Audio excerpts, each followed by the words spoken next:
எஸ்ஐபினா என்ன? எஸ்ஐபிங்கிறது systematic investment plan. சிஸ்டமேட்டிக்காக உங்களோட பிளானை இன்வெஸ்ட் பண்ணிட்டு இருக்கிறது தான் எஸ்ஐபி. ஸோ இது எதுக்கு யூஸ் ஆகுதுன்னா இன்வெஸ்ட்மெண்ட்டுக்கு யூஸ் ஆகுது. இன்வெஸ்ட்மெண்ட்டுங்கிறது லாங் டைம் கோல். ஸோ நீங்கள் லாங் டைமுக்கு யூஸ் பண்ணுறதுக்கு பேர் தான் இன்வெஸ்ட்மெண்ட். ஸோ அதில் ஒரு கருவியை யூஸ் பண்ணுறதுக்கு பேர் தான் எஸ்ஐபி.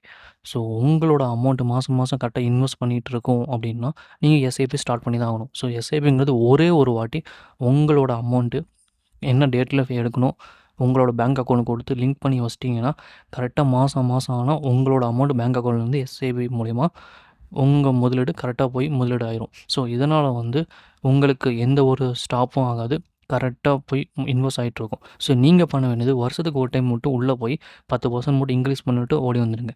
ஸோ இதே லாங் டைமுக்கு நீங்கள் பண்ணுறீங்க அப்படின்னா உங்களோட கோல் லாங் டைமுக்கு அப்புறம் உங்களோட பதில் உங்கள் கையில் கிடைக்கும். ஸோ இதுதான் எஸ்ஐபி. நீங்கள் இன்வெஸ்ட்மெண்ட்டில் பெனிஃபிட் அடையணும்னா கண்டிப்பாக எஸ்ஐபி ஸ்டார்ட் பண்ணுங்கள்.